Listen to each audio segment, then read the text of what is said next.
يصلون على النبي يا أيها الذين آمنوا صلوا عليه وسلموا تسليما اللهم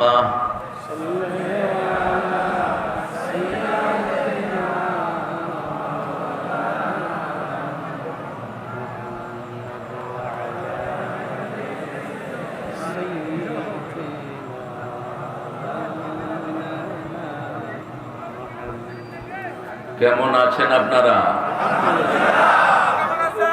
আলহামদুলিল্লাহ। মোমেনরা ভালো থাকে, কাফেররা খারাপ থাকে। মোমেনদের দুনিয়াও সুন্দর, আখেরাতও সুন্দর। কাফেরদের দুনিয়াও শেষ, আখেরাতও শেষ। আমরা ইমানের উপর থাকতে রাজি আছি তো? কোরআনকে ধরে থাকতে রাজি আছি তো? কারা কারা হাত তুলে দেখা দেন?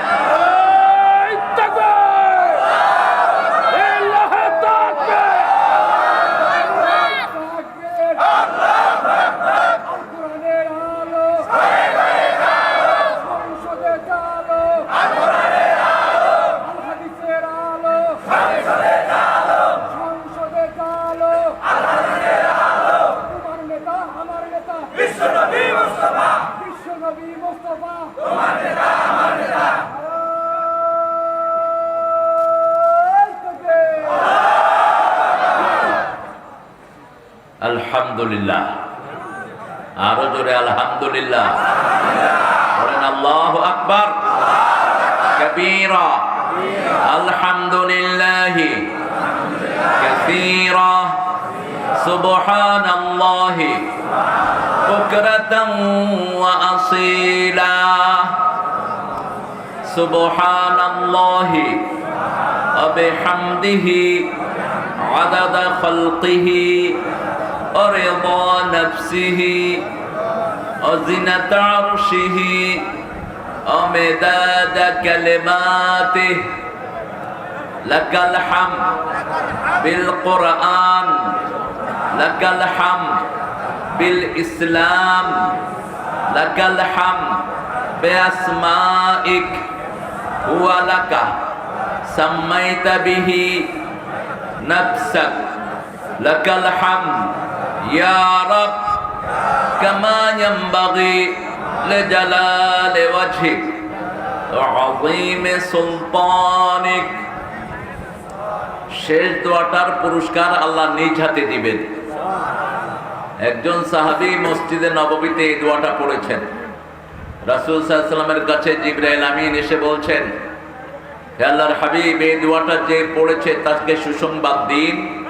আল্লাহ বলেছেন এই দোয়ার পুরস্কার আল্লাহ তাকে নিজ হাতে দান করবে। দোয়াটার অর্থ হলো, হে আল্লাহ, আপনার ক্ষমতা যত বড় আপনার প্রশংসাও তত বড়, আপনার সাম্রাজ্য যত বড় আপনার প্রশংসাও তত বড়। আল্লাহর ক্ষমতার কোনো শেষ নাই, আল্লাহর সাম্রাজ্যের কোনো সীমা নাই। ফেরেশতার কলম বন্ধ হয়ে গেছে। ফেরেশতা বলছে, মা আকতুবু আলা হাদা ইয়া রব, O Lord, what should I write against this prayer? এই দোয়ার বিপরীতে আমি কি লিখবো? আল্লাহ বললেন, উকতুব কামা ক্বালা আবদি, write it down the way my servant says. আমার বান্দা যেভাবে বলেছে সেভাবেই লিখে রাখো। আনা আজজি বিহি, I will reward him personally, আমি নিজে তাকে পুরস্কার দান করে দেব। রোজা রাখলে আমাদেরকে পুরস্কার দিবেন কে? আল্লাহ। এই জন্য প্রতি সপ্তাহে কয়টা রোজা রাখবেন? কয়টা? দুইটা। কয়টা? দুইটা। রাসূল সোমবার এবং বৃহস্পতিবারে রোজা রাখতেন। সোমবার এবং বৃহস্পতিবার। সোমবার হলো রাসূলের জন্মদিন, সোমবার হলো ওহীর জন্মদিন, সোমবার হলো সপ্তাহের শুরু, আর বৃহস্পতিবার সপ্তাহের শেষ। বৃহস্পতিবার আল্লাহ জান্নাতের দুয়ারগুলো খুলে রাখেন। এই জন্য রাসূল এই দুইটা দিন রোজা রাখতেন। আপনারা রাখবেন তো? দেখি কারা কারা রাখবেন না। হ্যাঁ, এরা রাখবে না। অনেক সুন্দর একটা আয়োজন আপনারা এখানে করেছেন। অনেক দেরি করে ফেলেছেন আমাকে দিতে, এটা সুন্নাহর খেলাফ হয়ে গেছে। ইকর চালি কবরস্থান, ইকর চালি বোধহয় ওই যে কাপড়ে লাগে যে এগুলো না, ওকরা। ওকরাকে আরেকটা নাম বলে ঢাকার ওইদিকে, এগুলো কাপড়ে লাগলে টেনে বের করতে হয়। কবরস্থান, নুরানি হাফিজিয়া কওমি মাদ্রাসা, এতিমখানা, লিল্লা বোর্ডিং এর হাফেজ ছাত্রদের দস্তরবন্দি উপলক্ষে আজকের প্রধান অতিথি জনাব আনিসুর রহমান লিটন আসছেন। হ্যাঁ, লিটন বিশিষ্ট শিল্পপতি, না আসলেও পকেট পাঠায় দিবা। হ্যাঁ, শিল্পপতি, এখানে পয়সা দিবা, তাহলে তোমার পয়সাকে আল্লাহ হেফাজত করবেন। আর যদি এখানে পয়সা না দাও, উঁদুরে বাঁদরে পয়সা খাবে তোমার। কোরআনের বাগানে পয়সা দিলে পয়সা হেফাজত করবেন কে? আল্লাহ দায়িত্ব নিয়ে নেন। দেন না? আলহামদুলিল্লাহ, অনেক ভালো, শুনে খুশি হলাম। আনিসুর রহমান লিটন, আল্লাহ তাকে ইসলামের জন্য কবুল করুক, তার পরিবারকে কবুল করুক। আমাদের আজকের সভাপতি ডাক্তার মোহাম্মদ শাহজাহান সরকার। আচ্ছা, মাশাআল্লাহ। আনিস, আপনি সভাপতি, আজকে সভাপতি কে? আপনি? এই নামকার শাহজাহান সরকারকে আসেন নাই, খায়ের আরেকজন সেখানে প্রতিনিধিত্ব করছেন। যেমন এখন কোনো সরকার নাই, ইউনুস মিয়া বসে রয়েছে। সরকার আসলে ইউনুস মিয়া সরে যাবে ইনশাআল্লাহ। আমার আগে কথা বলেছেন মাওলানা মোহাম্মদ ইদ্রিস আলী জিহাদি হাফিজাহুল্লাহ। কোরআন শরীফের উপর অনেক সুন্দর বয়ান তিনি রেখেছেন, প্রায় ৮-১০টা আয়াত তিনি কোরআনের উপর কোট করেছেন। আল্লাহ আমাদেরকে কোরআনের উপর আমল করার তৌফিক দান করুন। ইদ্রিস আলীকে, সাইয়েদনা ইদ্রিস আলাইহিস সালামের মতো আল্লাহ কবুল করুক। একজন নবী এখনো জীবিত, তিনার নাম কি? ইদ্রিস। তিনি খুব কৌশলী মানুষ ছিলেন। আল্লাহকে বলে বলে গিয়ে জান্নাতে বসে গেছে। কয় আল্লাহ একটু দেখবো, আর কিছু না, আমি তো মরার আগে তো জান্নাতে যাওয়া সম্ভব না, একটু দেখবো। আল্লাহ তো মনের খবর জানেন। আল্লাহ কয় কেন দেখতে চাস সেটা তো আমি জানি। ঢুকছেন যে আর বের হন নাই। জান্নাতে কেউ ঢুকলে আর বের হয় না। আল্লাহ আমাদের সবাইকে জান্নাতি বানায়া দেন। অনেক মেহমানের নাম এখানে এসেছে, সবারটা পড়লে সময় যাবে অনেক। এর আগে আলোচনা করেছেন মাওলানা কারামত বিন সাদি হাফিজাহুল্লাহ, ওই কালো মানুষটি। আল্লাহ ওনার আলোচনাকে কবুল করুক। আরো অনেক ভাইয়ের নাম এসেছে, যত মেহমানের নাম এসেছে, আল্লাহ সবার গুনাহগুলো মাফ করে দিন। আল্লাহ আমরা যারা এসেছি, অনেক আইম্মাতুল মাসাজিদ আছেন, নিচে বসে আছেন। আমার উস্তাদ সমতুল্য অনেক ওলামা হযরত এখানে হাজির হয়েছেন। এখানে এসেছেন স্কুল কলেজের অনেক প্রিয় স্যারেরা, এসেছেন বিভিন্ন পেশায় জড়িত আবাল বৃদ্ধা বনিতা, পর্দার আড়ের মা বোনেরা, এসেছেন হিন্দু সম্প্রদায়ের ভাই বোনেরা, ব্যবসায়ীরা, যতজন এসেছেন, আল্লাহ সবার জীবনের গুনাহগুলো মাফ করে দিক। আল্লাহ সবাইকে কোরআনের জন্য কবুল করুক। আমরা কোরআনকে ভালোবাসি তো? ভালোবাসি তো? কোরআনের সর্বশ্রেষ্ঠ সূরা কোনটি বলেন? সবচেয়ে শ্রেষ্ঠ সূরা কোনটি? ৭টা আয়াত এই সূরায়। ৭টা আয়াত যারা আমল করবে, ৭টা জাহান্নাম তার জন্য হারাম হয়ে যাবে। রাসূল সাল্লাল্লাহু আলাইহি সাল্লাম যখনই মনে কষ্ট অনুভব করতেন, তখনই আস্তে আস্তে পড়তেন আলহামদুলিল্লাহি রাব্বিল আলামিন। সারা কোরআনের একটা সূরা যখন কেউ পড়ে, আল্লাহ নিজে তার সাথে জবাব দেয়। সেই সূরাটার নাম কি? সূরাতুল ফাতিহা। রাসূল বলছেন কুসিমাতুস সালাতু বাইনি ওয়া বাইনা আবদি নিসফাইন, হাদিসে কুদসি।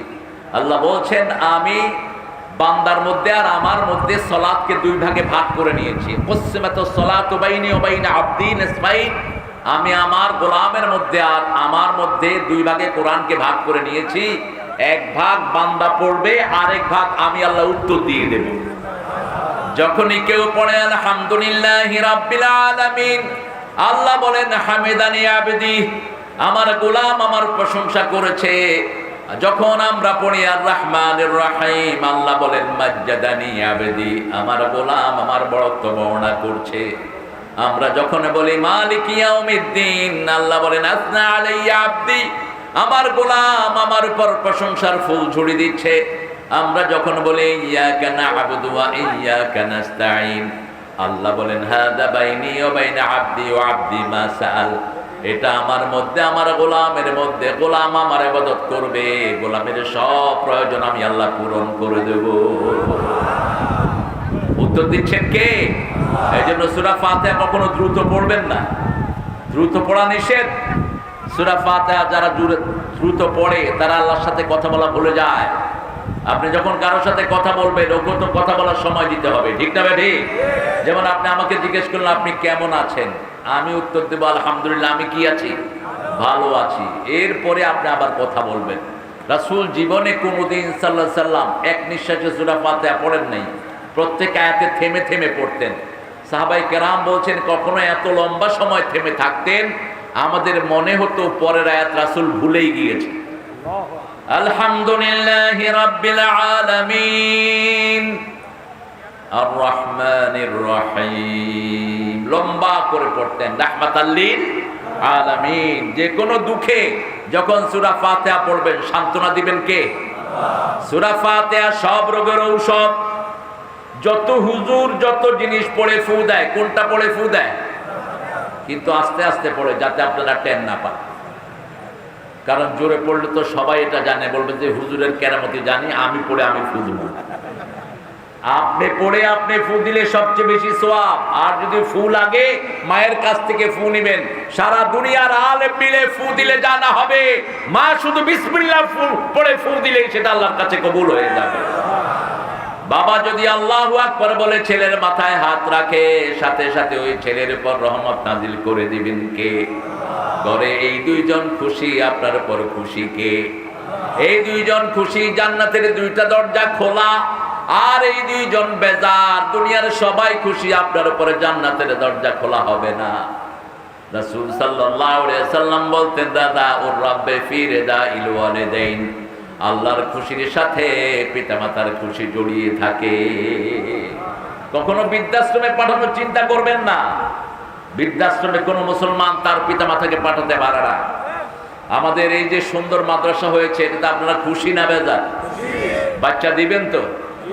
মাদ্রাসার ছাত্র কয়জন এখন? মাত্র 38। আপনারা প্রত্যেকে একটা করে বাচ্চা এখানে দিবেন। দিলে লাভ হবে কি জানেন? অধিকাংশ লোক কোরআন শরীফ সহি পড়তে পারে না, ঠিক না ভাই? এই বাচ্চাটা এখানে পড়বে, কোরআন শরীফ আপনার আমলনামায় উঠে যাবে। আপনি কবরে গিয়ে দেখবেন যে আপনার আমলনামায় পুরা 30 পারা কোরআন সহিভাবে উঠে আছে। আপনি বলবেন আল্লাহ এটা কিভাবে আসলো আমার আমলনামায়? আল্লাহ বলবেন ওই যে বাচ্চাটাকে মাদ্রাসায় দিয়েছো, মাসুম বাচ্চা পড়েছে। বাচ্চা যখন মাসুম থাকে তার আমলনামা থাকে না, তার আমলনামাগুলো যোগ হয় পিতামাতার আমলনামায়। সুবহানাল্লাহ। প্রত্যেকের আমলনামা কিয়ামতের ময়দানে আল্লাহ গলায় ঝুলিয়ে দিবেন। সূরা বনী ইসরাঈলে আল্লাহ বলছেন, আলজামনাহু তায়রাহু ফি উনুকি, প্রত্যেকের আমলনামা আল্লাহ গলায় ঝুলিয়ে দিবেন। সন্তান যখন বালেগ হয় তখনই তার আমলনামা তার গলায় ঝুলানো হয়। তার আগ পর্যন্ত তার যা আমল সব পিতামাতার আমলনামায় উঠে যায়। এখন আপনাদের আমলনামায় কি উঠেছে? আগডুম, বাগডুম, গোড়াডুম সাজে। হাট্টিমা টিম টিম, তারা মাঠে পাড়ে ডিম, তাদের মাথায় সবার মুখস্থ। আর যারা ইংলিশ মিডিয়ামে পড়ান, twinkle twinkle little star, how I wonder up above the sky so high like a diamond in the sky, এগুলো কি? আর যারা মাদ্রাসায় পড়ে তার পিতামাতার আমলনামায় উঠেছে আউযু বিল্লাহি মিনাশ শাইতানির বিসমিল্লাহির রাহমানির। এই যে ছেলে তেলাওয়াত করছে বনী ইসরাইল থেকে, সুবহানাল্লাযী আসরা বিআবদিহি লাইলাম মিনাল মাসজিদিল হারাম ইলাল মাসজিদিল আকসাল্লাযী বারাকনা হাওলা লিনুরিয়াহু মিন আয়াতিনা ইন্নাহু হুয়াস সামিউল বাসীর। এর পিতামাতার আমলনামায় উঠে গেছে। সুবহানাল্লাহ বলতে ইচ্ছা করে না? বাচ্চা দিবেন তো? দিবেন তো? পৃথিবীর প্রথম জিনিস আল্লাহ মানুষকে জ্ঞান শিক্ষা দিয়েছেন। কি দিয়েছেন? ইলম। ওয়া আল্লামা আদামাল আসমাআ কুল্লাহা। যত কিছুর নাম আমরা দেখি আজকের পৃথিবীতে, যা কিছু নাম দেখছি সব নাম আদম আলাইহিস সালামকে শিখিয়ে দিয়েছেন কে? আল্লাহ শিখিয়ে দিয়েছেন। ফাতালাক্কা আদামু মির রাব্বিহি কালিমাত। আবার আদমের জিহ্বার ভিতরে আল্লাহ একটা কালেমাও দিয়ে দিয়েছেন। কালেমাটা দিলেন অনেক পরে। জ্ঞানের কথা আগে আল্লাহ জ্ঞান শিক্ষা দিয়েছেন। আল্লাহ বলছেন জ্ঞানের মালিক আমি। আর রহমান, পড়েন, আর রহমান আল্লামাল কুরআন খালাকাল ইনসান আল্লামাহুল বায়ান। জ্ঞান না থাকলে কোনো কিছু করা সম্ভব। জ্ঞান আছে দেখে আপনারা এখানে এসে ভরপুর হয়ে গেছেন। আপনাদের আজকে বাজারের দিন, বাজারের চেয়ে বেশি এখানে সওয়াব বেশি না কম? বাজারে মানুষ বেশি না শয়তান বেশি? রাসূল বলছেন বাজারে শয়তানের একটা সামিয়ানা থাকে। এই যে আপনারা যে সামিয়ানার নিচে বসে আছেন, এই সামিয়ানার নিচে যে পড়ে সে বাজারে শুধু ঘুরতেই থাকে। দেখবেন যে শুধু ঘুরে 2 ঘন্টা পর্যন্ত কিচ্ছু কিনে না। এরকম লোক আছে না নাই?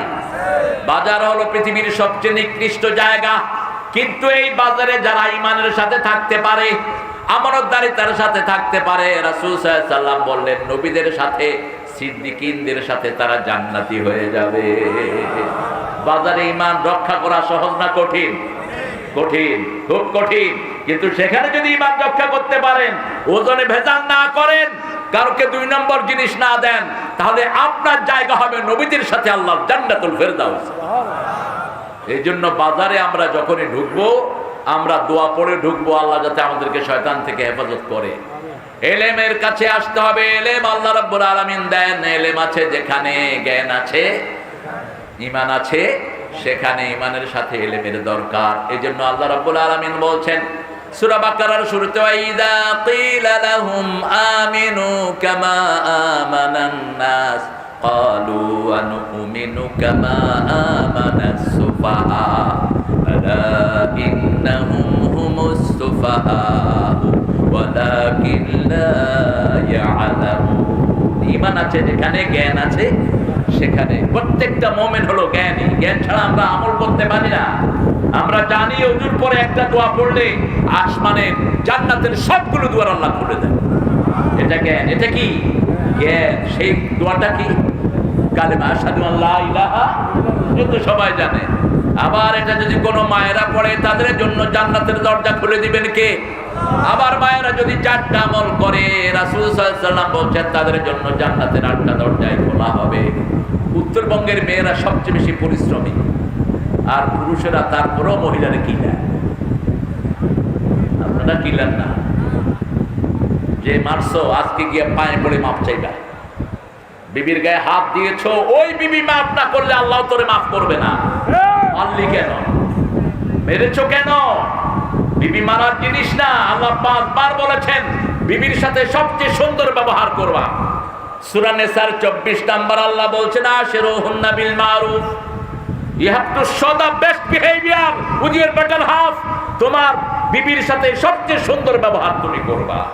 সূরা তালাকে আল্লাহ বলছেন, ফারিকুহুন্না বিল মারুফ আমসিকুহুন্না বিল মারুফ।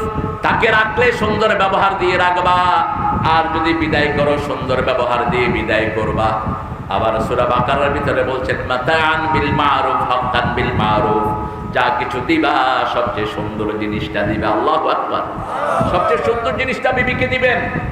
আপনি খুব দামি কাপড় পরেন, বিবিকে পচা কাপড় পরান, এরকম বেয়াদব আছে না নাই?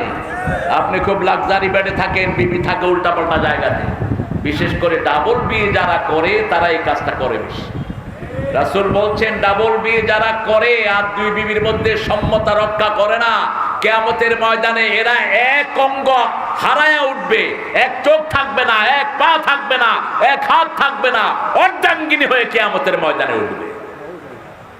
সাম্যতা করতে হবে। আশরাফ আলী থানভী 2 বিয়ে করে পরে মাপ চাইতে চাইতে ছেড়ে দিবে এক বউকে। শেষে বড় বউ বলল, বিয়ে করছো যখন বেটিটা রেখে দাও। তিনার কাছে লোকজন হাদিয়া নিয়ে আসতেন। পৃথিবীর আলেমদের মধ্যে সবচেয়ে বেশি কিতাব যিনি লিখেছেন, তিনার নাম কি? অনেক কিতাব তিনি লিখেছেন। আশরাফ আলী থানভী রাহমাতুল্লাহি অনেক কিতাব তিনি লিখেছেন। হাকিমুল উম্মাহ তাকে বলা হতো। তো তিনার কাছে যখন হাদিয়া আসতো, তিনি লোকদেরকে বলতেন, তোমরা হাদিয়াগুলো নিজেরা ভাগ করে দাও। লোকেরা বলতো, হুজুর আপনি ভাগ করেন। কয় না, এই দায়িত্ব আমি নেব না, আমি একটু কম দিব, একটু বেশি দেব। ওই বিবি আল্লাহর কাছে বলবে আল্লাহ আমারে পিটাবে, এটা তোমরাই দাও ভাগ করে। একবার এক লোক 2টা তরমুজ নিয়ে আসছে। বলছে, হুজুর এই তরমুজটা বড় বিবিকে আর এই তরমুজটা ছোট বিবিকে দেন। তিনি বলেন, আমি পারবো না। কেন? কয়, বড় তরমুজটা যদি মিষ্টি বেশি হয় আর আরেকটা যদি মিষ্টি কম হয়, ওই বউ আমাকে বলবে মিষ্টিটা হেরে দিলি কেন? সবখানে ব্যালেন্সের দরকার আছে না নাই? রাসূলের 11 জন বিবি, 11 জন বিবির সাথে দৈনিক তিনি 3 বার দেখা করতেন। কয়বার? 3 বার। এগুলো না জানলে আপনি বিয়ে করবেন না। বিয়ের জ্ঞান বিয়ের আগে জানাটা ফরজ। যেমন নামাজের জ্ঞান নামাজে যাওয়ার আগে ফরজ, মসজিদে যাওয়ার আগে মসজিদের জ্ঞান ফরজ, ব্যবসা করার আগে ব্যবসার জ্ঞান কি ফরজ। তা না হলে আপনি তো ইসলাম অনুযায়ী ব্যবসা করতে পারবেন না। আপনি হারাম ব্যবসা করে বসে থাকবেন। ছেলে যখন বালেগ হয়, বালেগ হওয়ার সাথে সাথে কোন জিনিস তার উপর কর্তব্য হয়ে যায় এটা জানা ফরজ। একটা মেয়ে যখন বালেগা হয়, কোন পবিত্রতা তাকে অর্জন করতে হবে এটা জানা কি কথা বল না কেন? কিন্তু আমাদের স্কুলে কি এগুলো শেখানো হয়? আমাদের স্কুলে তো স্যাররাই জানে না, ওরা শিখাবে কি? আমাদের স্কুলগুলোতে তো টিচাররাই জানে না how you going to rectify yourself, কিভাবে আপনি নিজেকে ক্লিন করবেন। এই জন্য কোরআন হাদিসের দরকার আছে না নাই? কবরে যাওয়ার পরে কোন কিতাবটা ফেরেশতারা চিনবে বলেন? কিতাবটার নাম কি? 5টা প্রশ্ন হবে। রাসূল বলছেন, তিরমিজির বর্ণনা, প্রথম প্রশ্ন হবে মান রব্বুক, দ্বিতীয় প্রশ্ন মা দীনুক, তৃতীয় প্রশ্ন মান নবিয়ুক, চতুর্থ প্রশ্ন মানির রাজুল্লাযী বা'আসা ফীকুম, পঞ্চম প্রশ্ন মিন আইনা ওয়াজাদতা হাযা সুয়াল হাযাল জবাব। প্রথম প্রশ্ন তোমার রব কে, দ্বিতীয় প্রশ্ন তোমার দ্বীন কি, তোমার দল কি ছিল। আমাদের দল কি হবে বলেন? আরো জোরে বলেন। আমার বিএনপির ভাইয়েরাও কোরআনকে পছন্দ করেন। আওয়ামী লীগের কিছু অংশ কোরআনকে পছন্দ করত, কিন্তু মাথায় যেটা বসেছিল এটা ছিল কোরআনের দুশমন। কথা বল না কেন? মসজিদ খুলেছে সবচেয়ে বেশি, ইমামদেরকে পিটাইছেও সবচেয়ে বেশি। পজিটিভ কাজগুলো করতাম, আজকে ইমামরা তোমাদের জন্য মসজিদে মসজিদে দোয়া করত। এখন যদি কোনো ইমাম হাসিনার নাম ধরে দোয়া করে, আপনারা রাখবেন এটারে? কথা কন না কেন? আর হাসিনা যে কয়দিন ছিল, আর কারো তো আপনারা করতে পারেন। একটা ছোট্ট ছেলে শেখ মুজিবের ছবি আছে উত্তরবঙ্গের, ছবিটা একটু ব্যাকা হয়েছে, ওই ছেলেটাকে 1.5 বছরের জন্য জেলখানায় দিয়ে দিয়েছে। কত বেয়াদব ছিল এটা। কোন বেয়াদবি আল্লাহ পছন্দ করেন না। জমিন আল্লাহর, হুকুম চলবে আল্লাহ, ঠিক না বেঠি? কার হুকুমে বসে আছি? কার হুকুমে? কার হুকুমে? তুই কই থেকে এসে তোর আইন দিবি? এই জন্য আল্লাহর আইন ছাড়া কারো আইন আমরা মানবো না। রাজি আছেন মুসলমান? হাত তুলে দেখে দাও আবার।